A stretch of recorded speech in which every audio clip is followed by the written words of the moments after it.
Hello, everyone, and welcome back to Disc Golf Examiner. Today, we're bringing you special coverage. It's a course preview of the Seth Burton Memorial Disc Golf Course ahead of the 2022 Seth Burton Memorial Open. I'm your host, Brian Keegan, and joining me today on commentary is Josh Smith. Josh, how are you? Hey, doing well. Thanks, Brian. Thanks for having me. Absolutely.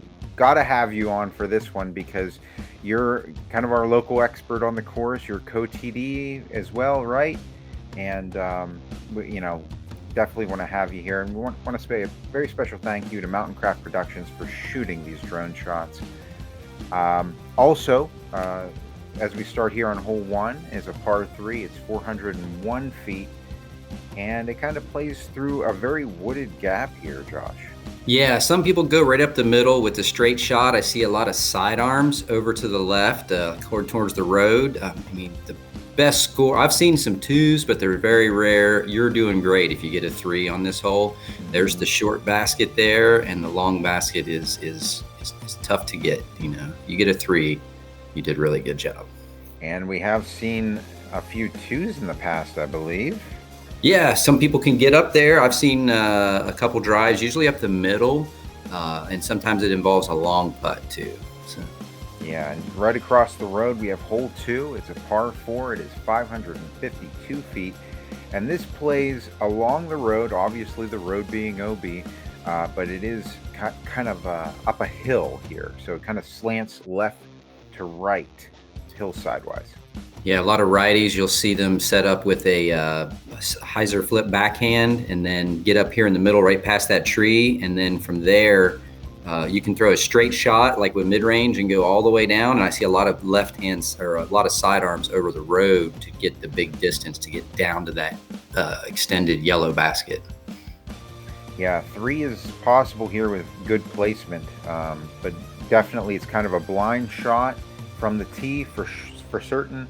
And hopefully second shot you'll be able to see the basket from there. Yeah, first of the 3 par 4s on the Seth Burton course. So we'll move on to hole number 3 right across the road up the hill, and this one we've seen aced in the past by Corey Ellis. Yep. It is par 3. It is 341 feet. And it plays through this wooded gap, and I believe one of those trees have been cut out. Is that correct? One of the trees fell in the back, but I don't think it really affects the gap any. I've seen a lot of sidearms to the left, and I've even seen Chris Dickerson throw a really nice forehand roller right down the middle. It's a tricky hole to get. If you get it, you did well. If you get a 2, if you get an ace, that's amazing. And just down the hill before you get to the road is hole 4. Par 3 is 399 feet, and it's all uphill. I would definitely say that this plays more like, a 500-foot hole. Yeah, the yellow basket used to be out in that grassy area past the red basket, and we moved it up on top of the hill because they weren't mowing that area, and we think it makes a very difficult, hole 4 now with having this protected basket up on top of the hill. Although we did see on Disc Golf Examiner a throw-in 2 by Chris Dickerson. Yeah, this is our 5th year covering the event, and we're really excited to come back out and do it. This is like one of our favorite events to cover every single year. So thanks for having us out again, Josh. Yeah, man, it's great having you guys. So hole 5, you'll come down the hill from there, and right before the road, you'll have this par 3. It's 354 feet. Kind of have the well there on the left-hand side, and this plays along the road. Obviously, that road kind of curving around in the back side of the hole. Oh yeah, a lot of big hyzers on this hole. If you're a righty, it's a big reach. If you can get up there for a putt on this gold basket for 2, then you threw an excellent drive. Absolutely. And this footage is a few years old at this point, so yes. At some point we're going to get an updated drone shots there. But hole 6 is a par 3. It is 459 feet, and this once again kind of plays around the slanted left to right hill, that road being OB. How do you normally see people play this? Because I've seen a multitude of different ones. I see people play the safe route up the middle with a backhand. I've seen sidearms over to the left over the road, and I see the more risky risk-reward plays be an anhyzer over the road from a backhand, and you can really stretch the D and get down there for a look at the two. It's a risky shot because you're throwing over the road the whole time. If you don't get it to turn into the woods a little, then you can be in trouble. But it's a good get. It's a good get to even a 3 on that hole is good. Now, across the road up the hill, we have hole 7. It's a par 3, and it is 464 feet. Once again, you do have that OB road left side, which curves into the fairway there, and I've seen people actually try to skip off the road and up to the basket. Yeah, it's another big backhand hole here. If you can rip one, I've seen some forehand rollers even from other shots, but a lot of just big backhands, straight or hyzer. There's a couple options there, and just staying out of the road. There's road up on the left too, so just staying in the middle is doing good. Yeah, it kind of curves in there into a V shape. And as we go up the hill, hole 8 is actually going to be a little bit further left than this. This is the short tee, and it's going to come up through the gap here and over to the right there. So you have a lot more trees in your way for this particular shot. Yeah, it's a good hole here. The water tower hole, as we like to call it. Played last year 2.96 average, so it was a pretty good hole. If you get a 2 there, you did something really right. And hole 9 being a par 3, 209 feet. This one plays, or I think it plays a lot shorter than 209 feet because it is straight downhill. It's so very easy to go OB here that I've seen it happen quite a few times. This is one you want to get. You want to get that 2. The play is some type of overstable mid-range or overstable putter for the backhand. There's also a little sidearm route around the left, and you just want to stick that green because you can roll and get down on the road. And right around the corner is hole 10, par 3, 297 feet. You play first through this gap, and the hillside does still slant left to right towards the road, so landing here is key. Oh yeah, I see a lot of like mid-range shots land down there by the red basket. If you're really going for it, you can get there with a powerful mid-range or some type of fairway driver to get up there to the left. If you get on this green right here with your drive, you're in scoring position. Yeah, and that is on the side of a hill there, so once again, something you got to watch out for. On hole 11, this is just down the hill from there. It's a par 3, 413 feet. And this one, you have a pretty wide opening, slight left to right slant of the hill, leaning down towards that road OB, of course. Yeah, a lot of trees on this hole for the park course. You definitely want to get a good drive, get out there in some open area because you're going to have a tough second shot to get down to this gold basket. You see the red basket there, but when you get to the end here, this one is tight. There's a lot of roll-away options. And a road OB above as well. Both sides, yeah. A lot of OB on the Seth Burton course. You can see that caution tape there at the top there. Yep. That's all along the course, or that particular hole there. Hole 12 is just down the hill. It's a par 4, and it is 765 feet.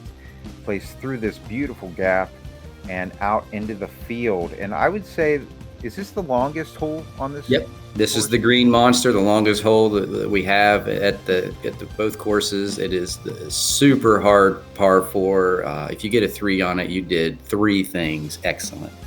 So it is such in that gold basket down here over the hill and tucked against the wood line. We did clear out that green a little more there, but it's a tough get. If you even get par here, it almost feels like a birdie. And this will be actually the final round for the MPO players, right? The long tees to the gold basket. So great spectating for that. So hole 13 is a par 3, and it is 454 feet. This is a blind shot. As you come around the corner, you do have that road OB once again, and hillside slanting left to right. Yeah, a lot of players poke it right down the middle with like a fairway driver or a straight shot. I do see some people throw power shots to the right, almost over the road, and try to skip it back up on the green here. This one is a tough two. I can't even remember. I don't even think there was any twos last year on this hole. The birdie. Not that I can remember, at least not on the lead card. Right. So hole 14 is a par 3, 638 feet, and this is just a beautiful hole. I absolutely love watching people just crush a drive off this hole. Yep, it's a big one. It is a par 4. It's actually the third par 4 on the course, making the total par 57 from the long tees. But this one is a shot down a big, wide open area, and you want to kind of try to get your landing somewhere where you can see that red basket. And then your second shot goes all the way out. I mean, we really stretched this long pin to the back of the most available park.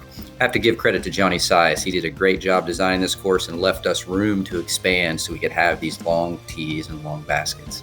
Absolutely.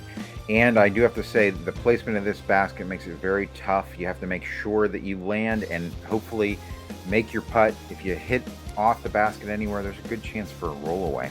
Mm-hmm. And up the hill from there, we have hole 15, par 3, 423 feet. And this one is a open field shot. Oh yeah, you'll see some power sidearms go towards the left-hand wood and then kind of curl back in the middle. You see some bombers to the right-hand side, and then it's a good get. If you can get this one, then you did a great drive to get in position. Absolutely. So right next door to that is hole 16. It's a par 3, 417, and this plays around the tennis court fence there. And you do have that road OB left and that hillside that slants right to left this time, and a cliff just to the left of that red basket there. Yeah, if you go over the cliff, there's a chance to land in the grass and be okay, but there is a parking lot down there that's OB. Off to the right, there's a basketball court right there to the right that's also OB if you land on the basketball court. But this is another tough get, man. I don't see many twos on this hole. No, I do not. But it would be miraculous to see that. Okay. And then we have hole 17 here, which is a Mando. Is that correct? Yeah, we got a new Mando here. It's on the corner of the post right here. That post is now yellow with an arrow pointing left. You must go down this hallway. And the whole tennis court itself, even for the short tee, is considered restricted space. So you can't, even from the short tee, you cannot go over into the restricted space on your first shot where you're making the Mando.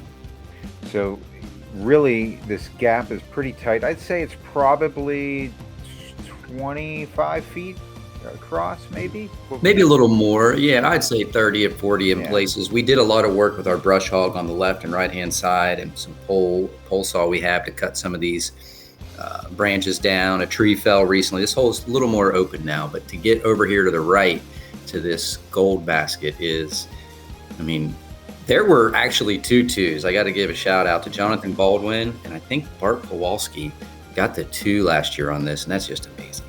Absolutely.